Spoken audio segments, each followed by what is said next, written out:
It's time to increase your bankroll by decreasing your daily fantasy sports learning curve. The Curve with Benny Ricciardi and Josh Kalashi starts now.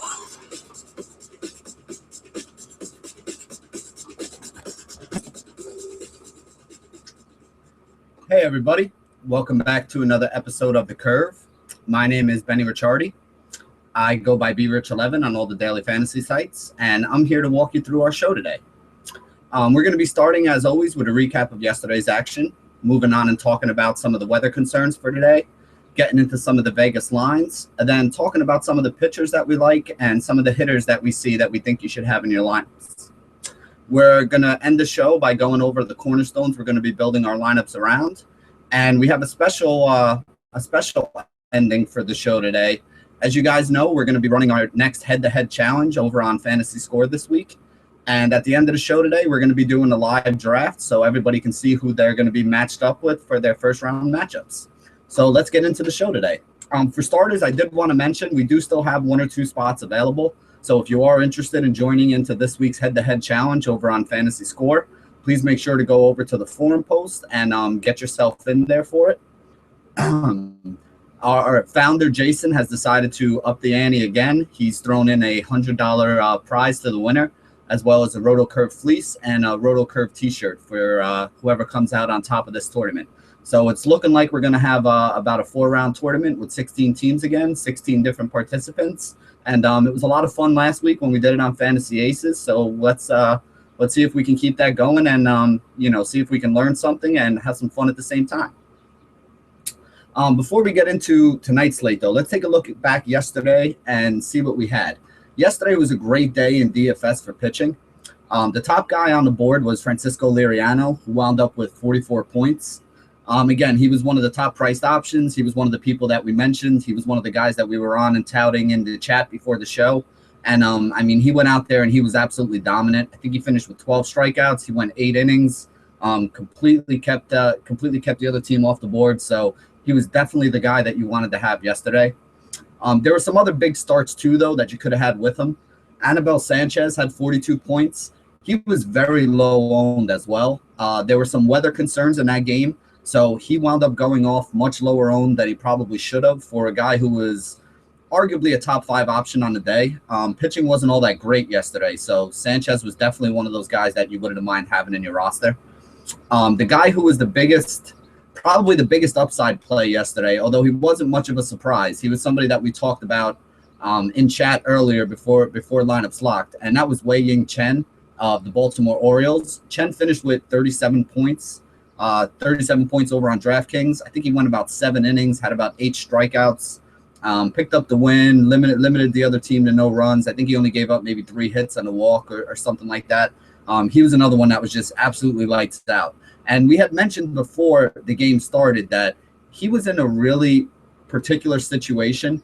He opened as a pretty big favorite. He was minus 165 on the Vegas line at the open. But before the game went off yesterday, the Vegas line had moved all the way up to minus 240. So he basically had a 50% line move on him going into that game. So you had to figure that Vegas was expecting the Orioles to win and was also expecting Chen to pitch pretty well.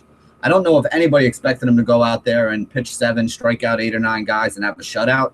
But again, Vegas, the line move in that direction definitely should have tipped you off that Vegas thought he was in a good spot today. So moving on from there, we had a couple other guys who had pretty good games too. Noah Syndergaard had 31 for the Mets. Jesse Hahn finished with 21 at a low price. Taijuan Walker had 25. He was about 8,000 on DraftKings, but 25 DraftKings points is very good. And Yovani Gallardo, who was also around 7,000, finished up with 23. So there were a lot of ways you could have went in your cash games for pitching. Obviously, if you had Liriano, if you had Anibal Sanchez, and if you had Wei-Yin Chen, you were probably in the best spot, or even a Syndergaard. You probably weren't in a bad spot on the day. The top pitching option, though, was definitely Liriano and Chen were the guys who we saw paired up most often on the top winning rosters. Moving on to bats. Bats was pretty easy yesterday. Basically, all the top rosters up there had some kind of Pirate stack, whether it was 3 or 4 guys on the Pirates that they had stacked together. The Pirates wound up scoring 11 runs yesterday. Basically, everybody contributed from top to bottom in that order. They had a whole bunch of guys who were in the mid-teens and low 20s. So if you stacked up a bunch of Pirates bats, you definitely put yourself in the money in in any cash games that you were playing, and you probably wound up getting yourself to the money round in any of the tournaments that were going on yesterday. Of the top 10 rosters in the smallest $1 summer games on DraftKings, every one of the top 10 rosters had at least 4 Pirates in it, and 6 of the top 10 had 6 Pirates in it. So stacking Pirates was definitely the way to go yesterday. There were some other bats that you could have had that would have helped you out. A guy like George Springer, he hit 2 home runs yesterday. He had a big day, finished with over 30 DraftKings. He had somewhere around 15 or 16 on FanDuel as well. I know one of our users, Seth, had him in his lineup, and, the 2 home run day that he had really helped, move Seth up. He had a couple good scores last night. Let's see, who else did we have? We had Cervelli and Waiters as catchers. They both finished with around 20 points. We're both pretty well priced and pretty highly used. Ref always tells you guys, as long as Cervelli stays hot, he's somebody that you have to consider. His price is cheap on just about every site, and the guy's been producing lately, so you really can't argue with him. Waiters is another guy who, if he's not back on your radar yet, he just came back from injury, and, he's a guy who has a little bit of power and is actually a great catcher behind the plate as well. So his defense and his offense are good, but obviously for fantasy, we really only care what he can do offensively, and offensively, he's been doing pretty well so far. There's a couple other guys who were on a lot of the top rosters, guys like Logan Forsythe, whose multi-position eligibility makes him somebody you got to consider every day, especially against left-handed pitching. J.D. Martinez hit a home run. He had a big day in the outfield. Paul Goldschmidt, again, was a guy that we talked about in chat, said had a good chance for a home run. I think he wound up he's got 4 multi-hit games in a row. Yesterday was his 5th. Wound up with a home run 2 yesterday. I think he finished with 20-something, 30 DraftKings points, was in double digits over on FanDuel, was in double digits over on Fantasy Aces as well. So he was definitely somebody that you wanted to include in your rosters. The other guy who kind of came a little bit out of nowhere is Stephen Vogt. Vogt had not been hitting all that well lately, but he wound up with, I think, 23 DraftKings points yesterday. So if you didn't go Waiters or Cervelli at catcher, Vogt was definitely a good option. As long as you didn't go Brian McCann, who I know a lot of people had, you probably got a pretty good score out of your catcher yesterday. There were a couple catchers that put up some big numbers. So that was basically it. I mean, it was a tough night last night due to all the scrambling with the weather, which is, why I tell you guys, if you're not already, make sure you go over to Twitter and follow Danielle Kozlowski, our in-house meteorologist over at Weather DFS. She was on the money last night. Her and I had a Twitter conversation before lineups locked. She basically said the Cubs game is looking rough. She said that, there were going to be storms rolling in all night. And she also correctly predicted that the Pittsburgh game, once the storms cleared, they'd probably have a window to play that game. And that was huge for a lot of us last night because we basically knew early that Liriano was most likely going to be able to go and not have any starts and stops. So those of us who were in chat and had that discussion, if it put you on Liriano last night, then you guys will owe Danielle a drink the next time you see her. So if you have a chance, go over to Weather DFS over on Twitter, or make sure you stop by about 6 o'clock into the Roto Curve homepage, and her report will be up there. She does a great job. She shows you the weather. She shows you, the maps of everything that's coming, so you know which guys you should be off, and which games are in danger. So it's definitely been a valuable tool for us. And like I said, last night she made us some money, so we owe her thank you today. Today we have some potential weather issues. Now, again, I'm going to let Danielle come on later on and pretty much explain this to you because I'm not a meteorologist and she actually is. But I just want to make sure I mention them to you so you guys know what's going on. The only real big one I see, excuse me, is going to be that Dodgers and Texas Rangers game. They're playing that game down in Texas. There's a big chance of rain down there in Texas. For those of you who are playing the early slate, they were talking about that Houston Astros game. The Astros game was a little bit in jeopardy, but it's looking like they're going to play it right now. But they're definitely expecting some rain in Texas today, which is something that you don't often see. But definitely make sure that you keep aware of it. If you have any of those Dodgers bats or any of those Texas Ranger bats in your lineup, you want to make sure you check back with the report later on around 6 o'clock tonight and make sure that game is going off. So moving on from the weather, let's talk a little bit about the Vegas lines. There was a couple things that popped out at me right away that I wanted to mention to you guys before we start getting into the show. The first thing is that Baltimore versus Philly game. It's a matchup between Chris Tillman and Jerome Williams. Chris Tillman is not the greatest pitcher in the world, but he's a minus 230 favorite today, and is 9 runs expected in that, in the 9 runs expected in that game. So the Orioles are a big favorite, and it's a big run line in that game. So Vegas is expecting the Orioles to put some runs up on Jerome Williams. If you weren't on any Orioles in your early first look at this stuff, it's definitely a reason why you should be taking a look at some of these guys later on, and we're going to mention a couple of them when we get into our hitters. The second game that had a pretty big run line on it that stood out to me was that Detroit and Cincy game. You got 2 young pitchers going up here, Kyle Ryan and Mark Lorenzen. 9 runs are expected here, so they're expecting it to be pretty high scoring. I think the spread on the game is actually pretty close, so they're expecting runs on both sides of this one. Ryan's a guy who struggled with lefties, meaning that you got to look at some of the guys like Bruce and Votto and, you know, any of the other lefties that they have up there towards the top of the Cincy lineup. You know, if Pena's in there, if, you know, Schumacher's in there, maybe if Billy Hamilton winds up back up top the roster. For Detroit, they're going up against Lorenzen. Lorenzen's had a little bit of a home run problem. It's like Miggy, Cespedes, JD Martinez. You know, there's going to be a lot of runs in that game from what Vegas is expecting. So some of these guys are going to have to be in play for you. Moving on, the next thing that kind of popped out at me, Matt Harvey against the Toronto Blue Jays. The game is in Citi Field. Harvey's a minus 150 favorite, and it's only 7 runs expected. Now, 7 runs is actually not a small amount of runs for Citi Field. We do see a lot of 6 and 6.5 run games in Citi Field, especially with Harvey on the mound. But remember, Toronto is probably one of the best offenses in baseball. I think I heard a stat the other day where they have like the highest slugging percentage, or one of the top 10 slugging percentages of any team in the last decade right now. And again, we've seen them pound out a whole bunch of runs a lot of times. Obviously, they're better at home in the Rogers Center, but this game just kind of scares me a little bit. And we'll talk about that again when we get into Harvey a little bit later on. I don't know. I mean, he's the most expensive pitcher, I think, on every site today across the board. But again, this is not an easy matchup for him against a team that scores a lot of runs and is actually healthy. So moving on from there, there's a couple other games I wanted to mention. Garrett Richards is the second biggest favorite today at minus 170.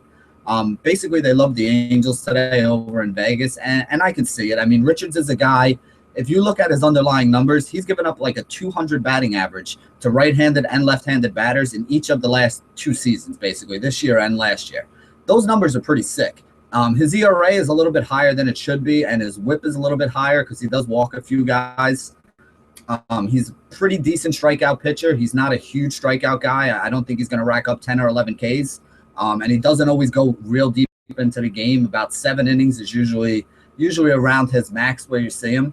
But again, if you can get a guy who goes 7 innings and gets you 6 or 7 strikeouts and is able to limit the amount of hits that he gives up to the other team, that's also going to help keep the amount of runs he gives up down and could put him in play. Obviously, his price is a little bit high. He's pretty much the 2nd or 3rd highest pitcher on every site across the board. But again, he's in a pretty good matchup today, and he's a guy who, you know, has some really, really good numbers and has been tough to hit. So he's definitely somebody that you have to consider. The last game I wanted to talk about is one that we talked about yesterday. And since it got rained out, we got the same pitching matchup today. And that's Jake Arrieta going up against Trevor Bauer.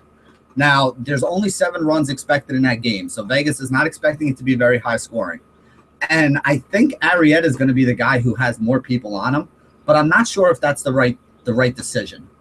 Basically, Arrieta is a right-handed pitcher, struggles a little bit with left-handed bats, but I mean, he's a very good pitcher. So when I say struggle, you know, his numbers against left-handed bats are still better than the average pitcher's number against, you know, the handedness that they're better against.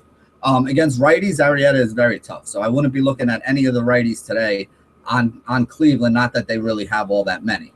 But that's actually why I think Arrieta could be in a tough spot today, because Cleveland does have a lot of lefties. They have a lot of lefty regulars, and they have a lot of lefties on the top of the order. If they go something like, you know, guys like Kipnis, guys like Santana, guys like Brantley, even a guy like David Murphy, I mean, they could throw 4 or 5 really solid left-handed bats right up on top of that order against Arrieta today. Now, I don't think they're going to light Arrieta up. I'm not saying to stack the Indians and hope that they get you 10 runs. But I don't think that Arrieta is going to be able to have a big upside game against a tough lineup that's going to make him work with all those left-handed batters. And the problem is he's expensive today. So if he doesn't go close to one of his best games on the year, he's going to fall short of reaching value for you. Now, on the flip side of that game, though, I actually like the underdog in this game more than I like the favorite. Trevor Bauer is a high strikeout guy.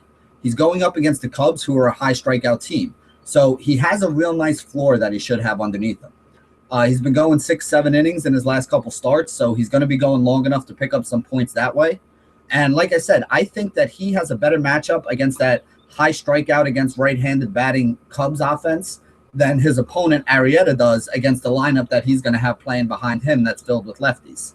So despite the fact that he's the underdog, I think he might be the guy who can give you a better fantasy score today.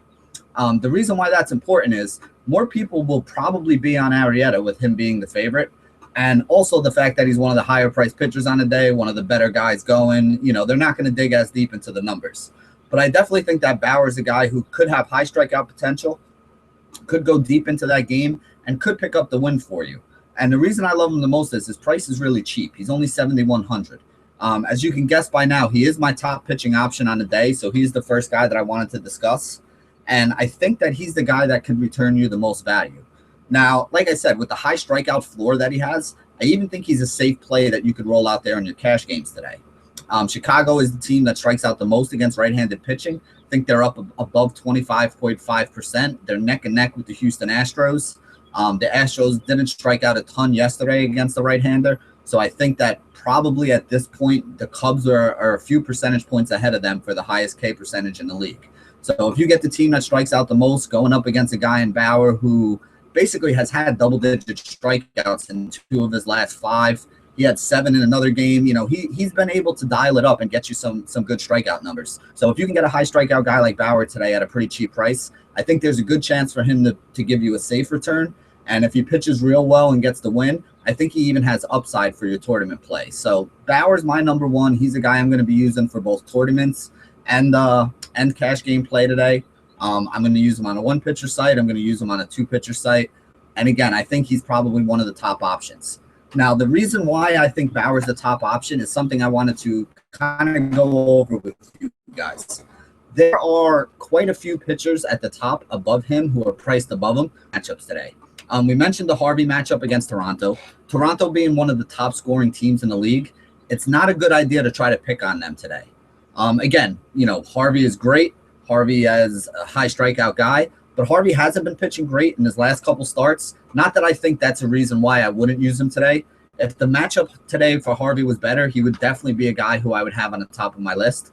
But going up against a team who's one of the highest scoring in the league against right-handed pitching, and one of the teams who has one of the best slugging percentages over the course of about the last decade, it's definitely not going to be an easy matchup for him.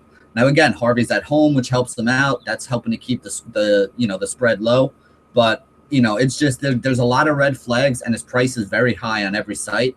So if you have to pay up for a guy that has that many red flags, it's probably not the greatest idea in the world. Moving on from him, you have Garrett Richards. Richards is another one who goes up against a little bit of a high-scoring offense. The Diamondbacks can bang out some runs, and they have done so.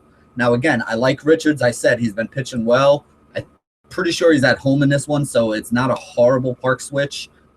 He's actually has a good situation. Arizona would actually be getting a park downgrade coming from Arizona over to LA. But again, Richards is very high priced. He hasn't been K'ing a ton of guys lately, so he doesn't really have that safe floor. If he does get knocked around a little, give up a home run to some of those home run hitters they have in Arizona, a guy like a Goldsmith, a guy like an AJ Pollock who's been hitting real well lately, he's basically going to fall short of where he needs to be for value. The other guys up top up there, you have Jake Arrieta, who we just mentioned, going up against a very lefty-heavy Cleveland squad. So that's not an easy matchup for Arrieta either. And the last guy is Jose Quintana, who's up there above him. Quintana's a left-handed pitcher going up against the Pittsburgh Pirates. Pirates just faced a lefty in Rodon yesterday. They absolutely smashed him. They knocked the ball all around. That Pirates offense is starting to come together and round themselves into shape. So he doesn't have an easy matchup either. Not that Bauer's matchup is easy against the Cubs, but the Cubs are a very feast or famine kind of team. Yes, they could wind up hitting 2 or 3 home runs and getting a couple runs against them, but if he's going to be able to get you 8 to 10 strikeouts as well to give you that floor, he's a guy that I think you can put up top, especially at a price of only $7,100 because he's cheaper than all the other guys that we mentioned. What I did want to talk about today, though, is if you do like Matt Harvey, I think today would be a good day to roll Harvey out in a tournament. although I'm not going to be using him in cash. And most of you are probably saying, well, Ben, that doesn't really make any sense because he's a guy who's probably going to get you about 20 points. So wouldn't you rather use him in cash, thinking that he won't have the upside for you to use him in a tournament? But basically, it comes down to value. And here's the way I want to explain it to you. Another pitcher who we're going to talk about in a minute is a guy named Chris Young. If Chris Young was 20% owned in a tournament that you're playing in today, you would say that he's probably over-owned. Whereas if you get Matt Harvey owned in a tournament today, I could make a case that Harvey is a guy who is actually under-owned on the day. And you might be thinking to yourself, well, how could they be owned the same amount and one be over-owned and one be under-owned? Well, you basically have to think of, like we said, what is the chances that he's going to have that upside? Harvey is a guy that we know can go out there, pitch 7 or 8 innings and strike out 10 batters, limit the other team to 2 or 3 hits and no runs, and, you know, maybe 1 walk or something like that, and finish with a fantasy score of 30 to 35 points. Now, Chris Young is never going to get you up to that 30, 35 fantasy points. So most likely you would consider a guy, a top stud pitcher like a Harvey, would be somebody who's 30 to 40% owned on a normal everyday slate. So if you have a slate where, you know, there's a Kershaw going, or there's a Felix Hernandez going, or there's any one of those other top stud pitchers going on there, you would think that they would be somewhere in the 30, 40% range owned. Now, Harvey today, I think, is going to be owned closer to 20% rate. So the reason why I don't think he makes a horrible play in your tournaments is he's going to be lower owned than a guy with his talent actually should be. So if you are a Harvey supporter, which again, I already said I'm not today, but if you're somebody who is inclined to use him, I think the spot you want to use Harvey in today is going to be in the tournament rather than in a cash game, because he does have the chance that he could get blown up today, but he also has a chance where he can go out there and, you know, strike out 10 batters over 7 innings, give up 4 hits, no runs, and, you know, finish with a 30 to 35 point score, which would be excellent value for you, especially if you get him lower owned than he should be in, you know, in your tournaments today. So that's just one of our teaching points. We wanted to talk a little bit today about relative ownership rates and the value that you can create for it. Again, today, a day like today, I definitely think it might not be a horrible idea to run out a guy like Harvey, because I think that those Toronto bats are going to scare a lot of people off of using them. So moving on, a couple other pitchers that I wanted to mention. One guy Rath threw out there this morning is Charlie Morton. I don't hate Charlie Morton. I think he's very safe for cash. Basically, he's 4-0 on the season, has an ERA under 2, has a whip of under 1. He's not really a high strikeout guy, though. I think he's actually under 5 strikeouts per 9 innings of work. So you're not going to get a huge strikeout floor with a guy like this. He is in a great matchup, though, so I do think that he can return decent value for you. His price is up a little bit across the board. I think on DraftKings, he's almost up to $8,000 right now. But here's the other thing that I think people are missing out on. In his first 3 starts, he was only throwing about 80 pitches. He was getting up to numbers in the mid-teens, 17, 19, somewhere around there with his fantasy scores. And again, he was throwing 80 pitches to get himself there. In his last game, he finished with 28, and it was the first game that he threw over 100 pitches so far this year.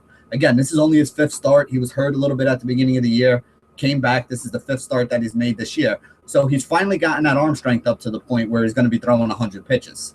So if he can throw 100 pitches and do it at the same consistency level that he had been pitching those 5 or 6 inning games where he was throwing 80 pitches, you know, he's going to wind up with a number in the low to mid 20s.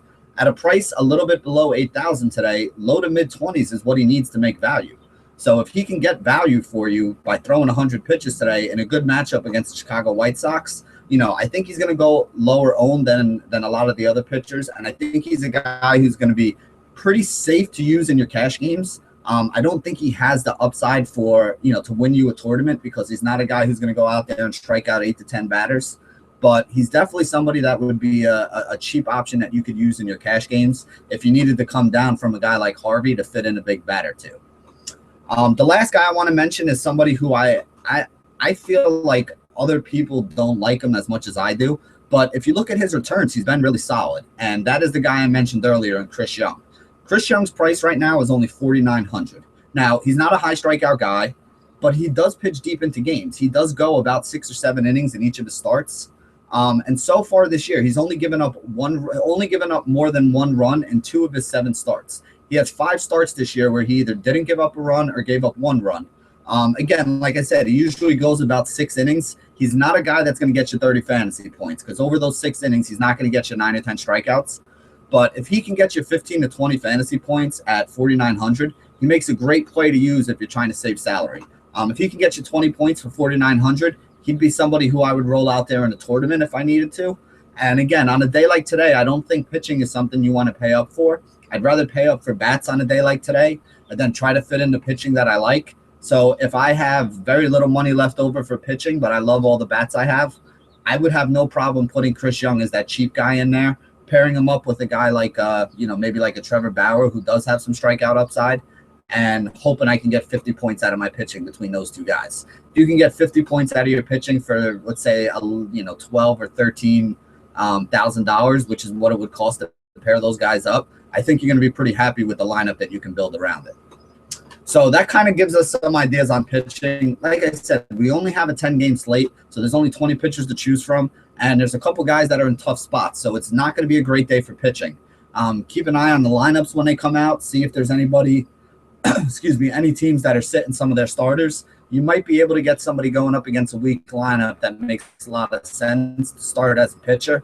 I think that pitching is less important today than it normally is, and I think that paying up for it is not going to be the way to go. So now we're going to move on and talk a little bit about some of the hitters. Let me just get something to drink here. Much better. All right. The first guy I want to talk about is at the catcher position is Matt Wieters. He's basically come back and slotted right into the middle of that order for the Orioles. He's 9 of 27 so far against right-handed pitching with 2 home runs and gets a matchup with Jerome Williams. Jerome Williams has an ERA of 5.71 and a WHIP of 1.63. They're playing in Baltimore, which is a hitter-friendly ballpark, and Wieters just homered yesterday as well. So Wieters is hot, going up against a pitcher that really, really struggles against, basically against everybody. But Wieters is a switch hitter, so he'll probably be hitting from the left side today. There's actually been Jerome Williams has actually given up more home runs to right-handed bats. Right-handed bats are the ones that usually hit him for power, but left-handed bats have been hitting him for good average as well. And again, Wieters is somebody who's been pretty hot right now, is going to be hitting in the middle of that order, and gets a matchup against a guy who's basically been letting tons of base runners get on base. So I definitely think Wieters has a chance to pick up a hit, pick up a walk, maybe even pick up a couple RBIs in that 5 spot. And as far as catchers goes, he's one of the catchers who's hitting in a good spot in the lineup. Definitely somebody who you have to consider and keep an eye on. As for value catchers, the guy who I would use as a value catcher today is probably going to be Francisco Cervelli. His price is pretty much cheap all over the place compared to the other catchers that, you might be considering rolling out there. He's hit safely in 7 of his last 8 games. In half of those games, he's had at least 7 points over on DraftKings. He's averaging over 8 points a game on DraftKings, and his price is only $3,100. So he's a great play in cash because he's been returning you that value and returning it consistently. And he even makes a little bit of sense to roll out there in a tournament because he has put up a couple double-digit numbers lately, although he is batting a little lower in the order than we like to see. He gets another matchup with a lefty today going up against Jose Quintana.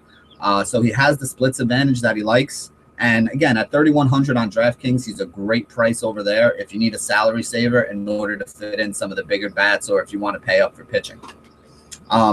Basically, that kind of sums it up for catcher. The only other guy I would really consider is Yasmani Grandal.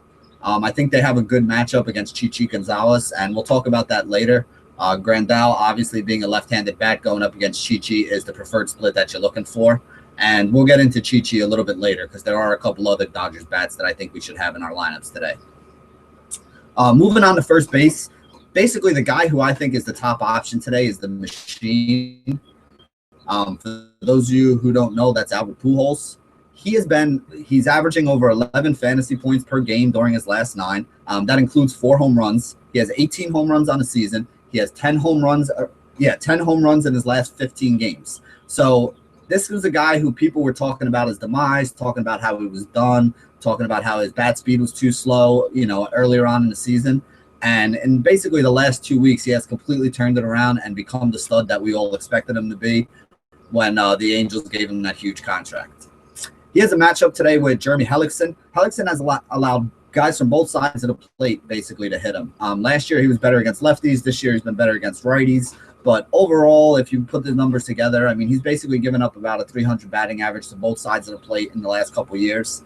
And he also has an above average rate of home runs that he's allowed. So if you're going to put Pujols, who's been absolutely hot, in a matchup with a pitcher who's been struggling and giving up home runs, I definitely think it's a matchup that you want to try to exploit. Again, it's not the greatest hitter's park out there, but I do think that Pujols is going to be in a good spot. He hits behind Trout, so he's always going to have some guys on base. And the thing is that he's just so good at driving in runs, so good at driving the ball.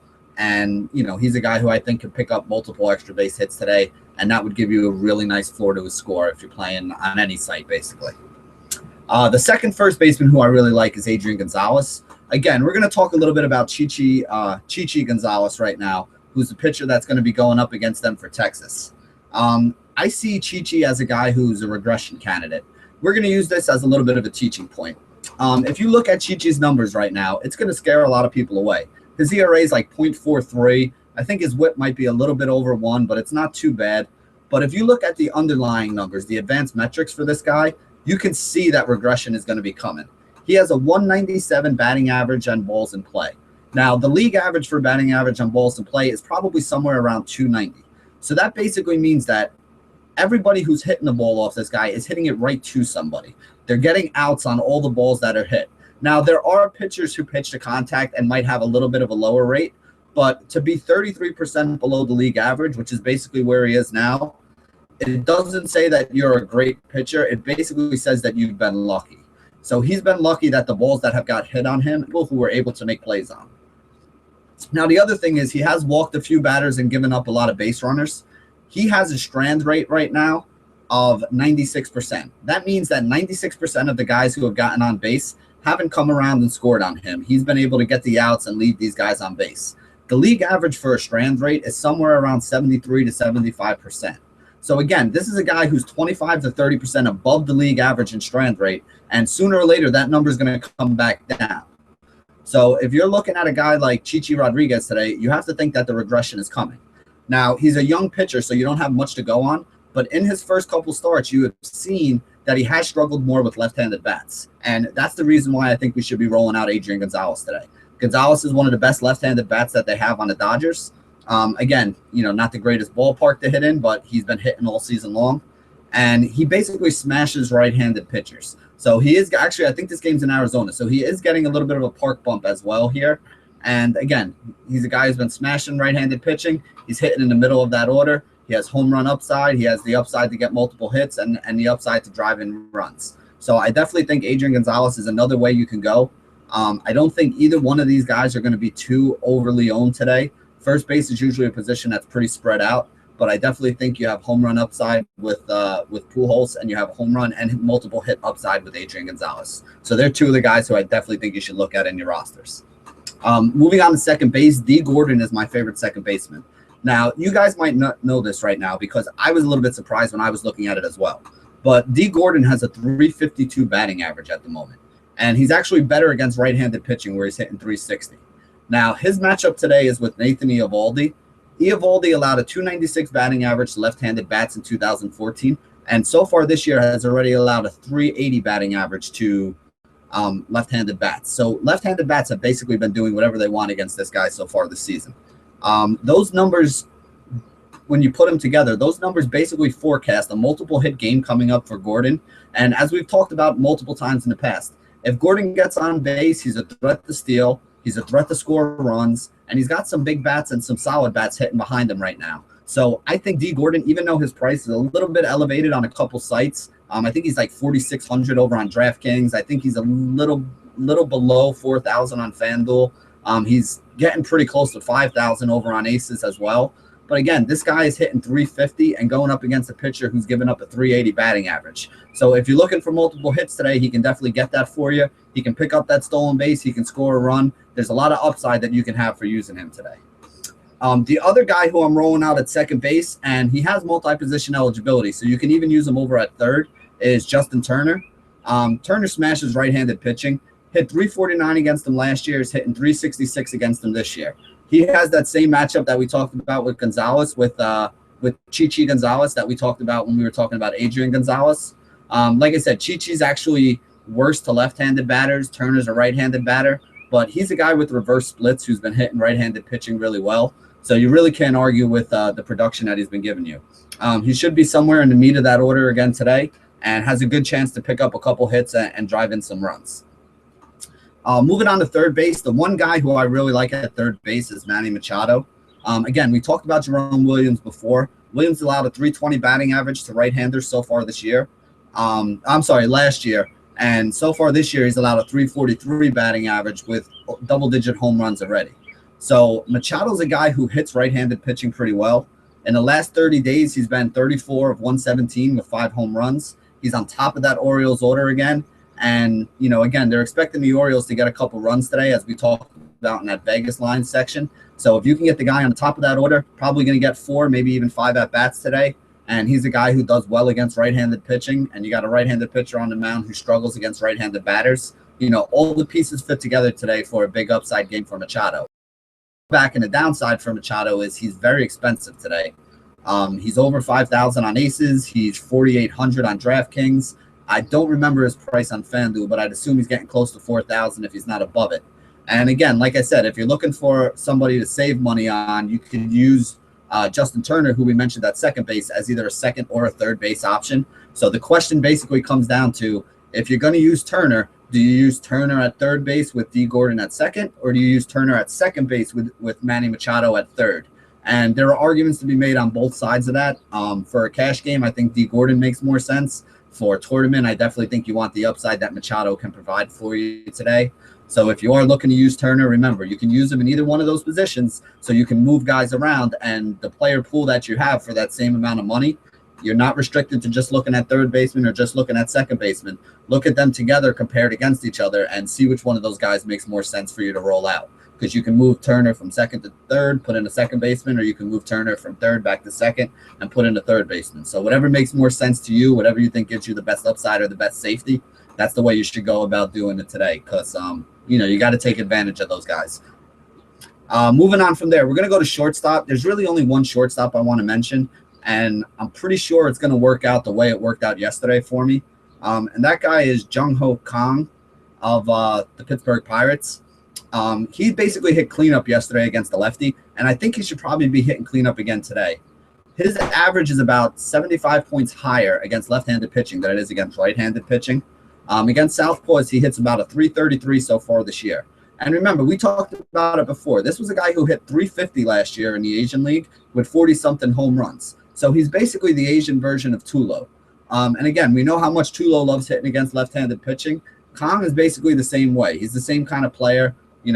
He's a guy who has home run upside. He has multiple hit upside. And if he's going to be batting cleanup in that Pittsburgh order again, he's also going to be able to drive in some runs and have RBI upside. He gets his preferred split, and he's only 3,400 over on DraftKings. He's a little more expensive on FanDuel. Excuse me. He's closer to the top of the price ladder on FanDuel. But even if you're using him over on Aces as well, he's a little bit of a discount. I think he's in the 45 to 47 range over on Aces. So he's a little bit below a lot of the other guys who you would have to pay up similar price for. And as far as shortstops go, he's one of the guys who has the most upside. All right, so now we're going to move on to outfield. Basically, Mike Trout is my top play in the outfield today. We talked about already the matchup that they have against Hellickson.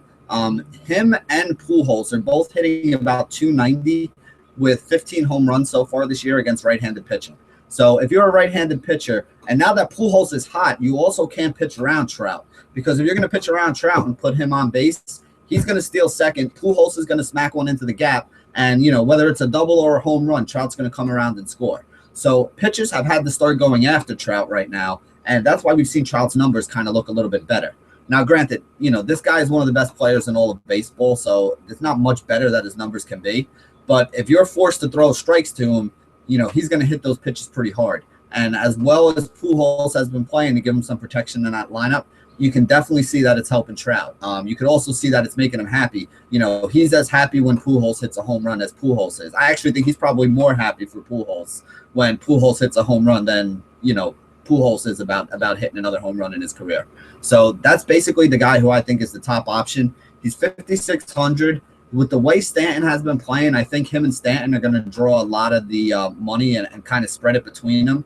But I think Trout is well above the matchup that Stanton has today. So I would rather roll out Trout than Stanton, save a couple $100 on most of the sites that you're on, and probably get the better upside. Another guy who I really like, speaking of Stanton, is his teammate, Christian Yelich. Now, Yelich is only 4,100 over on DraftKings.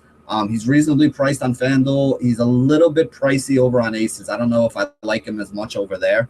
But basically, he's been hitting in a cleanup spot lately for the Marlins, so he's been hitting right behind Stanton. I expect the Marlins to roll out a lineup today of D. Gordon, Ichiro Suzuki in the 2-hole, Stanton in the 3-hole, and then Yelich in the 4 spot. So he's going to have 3 guys with high on-base percentages batting up in front of him. And again, he's the left-handed batter that's going up against Eovaldi. We said Eovaldi's given up a 380 batting average this year, 296 batting average to left-handed batters last year. So you're going to have a good chance to see Yelich get up there with men on base multiple times. Against a guy who gives up a 380 batting average, Yelich being a left-handed bat, I think he's going to have a chance to get a couple hits. And if he gets a couple hits with men on, he's going to wind up racking up a couple RBIs as well.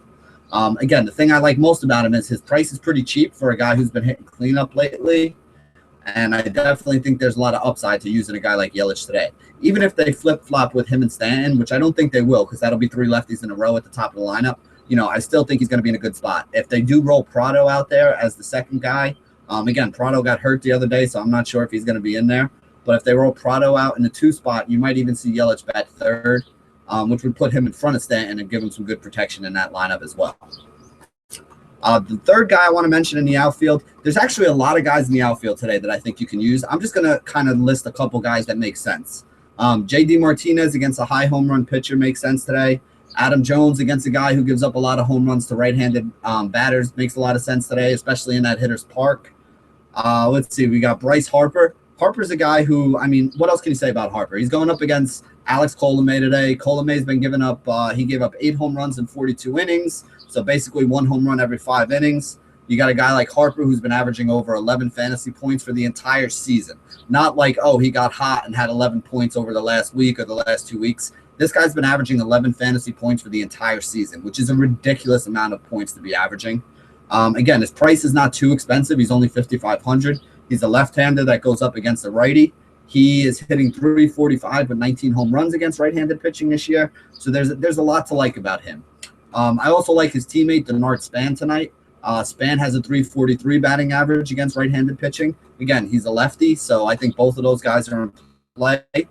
Like we said, Ichiro, if Ichiro is in the game and he's batting in the 2-hole again, he's a left-handed bat going up against Eovaldi. Eovaldi, 380 against left-handed batters so far this year. So Ichiro's in a good spot for a couple hits. Andre Ethier going up against Chichi Gonzalez. Again, we said all those left-handed bats against Chichi with the regression coming. So I think Ethier is another guy that you could roll out there. His price is up a little bit, so I don't love him as much, but I'm not going to argue with anybody who uses him. And I think you're crazy if you are going to stack those Dodgers bats today if he's not one of the ones that you put in your lineup. The last guy I want to mention, and this is my sneaky play for today, and I'm hoping that he winds up in the lineup, and I think that he will, and that's David DeJesus. He has a great matchup against a righty who struggles with left-handed bats, and he hit cleanup the other day, and he's a left-handed batter who's, getting his preferred split matchup. Now, I don't expect him to go and hit a couple home runs or have a huge day, but I think he can pick up a couple hits for you. He's always been a pretty professional hitter. He's a guy who makes contact, and if he's hitting in that cleanup spot, he's also going to be able to drive in some runs for you. Now, you have to look at what site you're playing, but there are some sites where he is absolutely dirt cheap.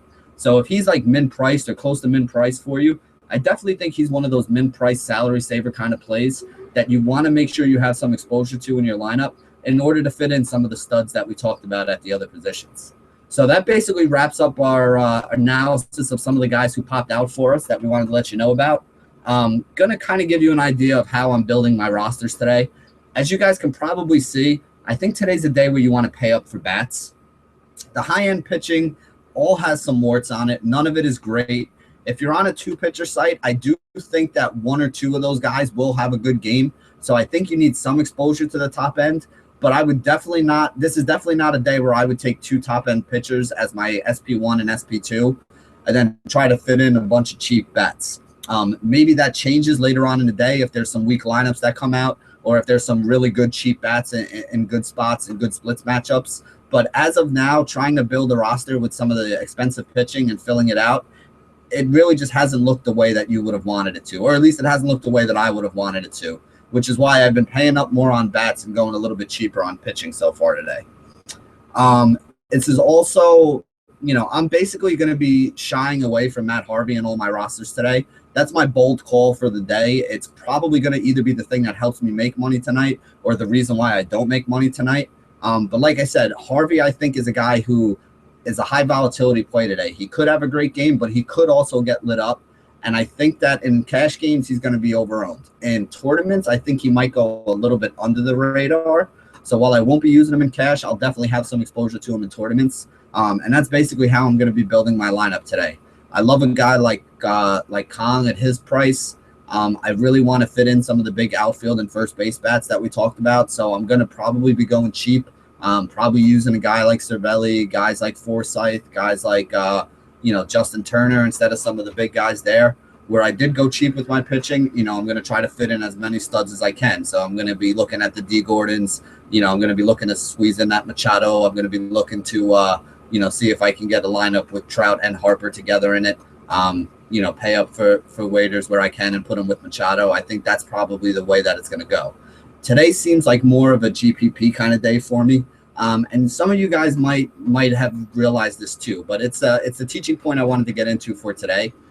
I run my numbers every month. There are programs that are out there where you can download all of your results to CSV and then basically break them down and see what game types you've been making money in, what price levels you've been making money in, what your cashing percentages and all that stuff.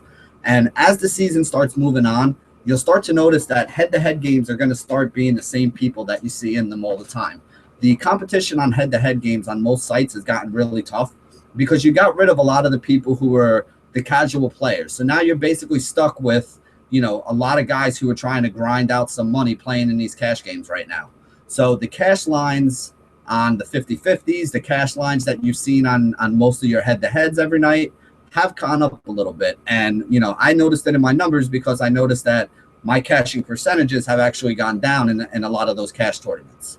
With that being said, though, there's also a cash line that has actually come down a little bit on average in the tournaments. And a reason for that is a lot of the big players who, are these same guys that are playing in these cash games multiple times every day are also throwing multiple lineups into some of these tournaments. So if you're somebody who throws your cash game lineup into a tournament, basically, the cash line has actually come down because a lot of these guys are multi-entering 10 or 15 different rosters. And what they're doing is they're doing a lot of stacking. So when you do stacking, yes, it gives you the upside where you might be able to get yourself into the top 10 or 20 of a tournament. But it also is very volatile where if that stack doesn't go off, there's a good chance that you're in the bottom 2 or 3% of that tournament, with one of the worst possible rosters you could have.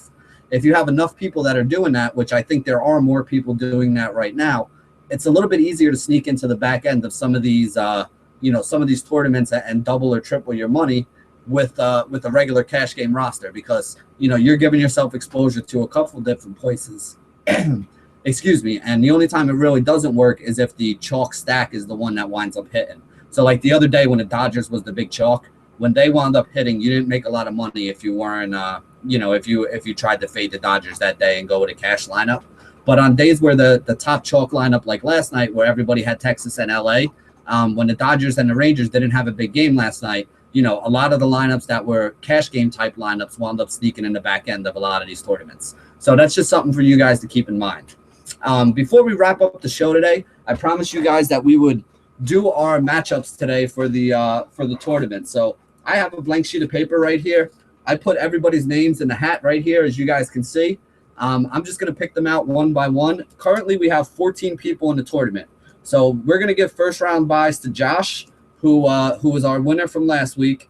And we're also going to give a first round buy to Wrath, who is one of the founders of the site. So unless we get 2 more people to sign up, they'll both have first round buys. And I'm going to pick the names out of the hat for the other 6 matchups right now. So we'll mess it all up and we'll see who everybody gets. We're going to be starting a head-to-head tournament tomorrow over on Fantasy Score. And I'll post all this today in the forums for you guys so you can take a look. So the first name we pulled out of the hat is Alex. So the first matchup to play Josh in the second round will be Alex against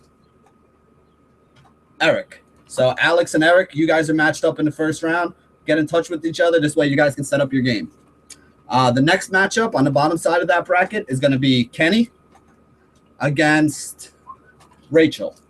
So Kenny and Rachel, you guys are going to be in the next region. And the winner of Kenny and Rachel will play against the winner of me. And Mike and I are going up in the first round. We'll play the winner of Kenny and Rachel. All right, let's see. Next matchup we got here is Joe Westfield. So we got Joe. Joe's going to be going up against Larry. So Joe and Larry, you guys are matched up for the first round. That leaves us 4, so we got 2 more matchups left. So the winner of Joe and Larry will be taking on the winner of Joe Walker and Shelly. All right, so that leaves 2 more names in the hat. So the winner of this game will be going up against Wrath in the second round. And that would be Seth and Chad. So Seth and Chad, you guys are going up. Winner to meet Wrath in the second round. As I said, we only had 14 signups right now. So if I do get 2 more when I look back in the forum after the show, we'll make sure to get a first round opponent for Wrath and Josh so nobody has a bye. Again, we're playing for a $100 total prize, a very, very nice RotoCurve fleece and a RotoCurve t-shirt. And also so that everybody kind of gets an idea of, how we build our head-to-head and cash game lineups. And, this way we can all be in chat. We can talk about them. We can talk about the decisions we made, what was good, what was bad, and what we learned from it on the show later on this week. So that wraps up our show for today. We will be back tomorrow. Remember to come over to the forums over at rotocurve.com. You can follow us at RotoCurve on Twitter.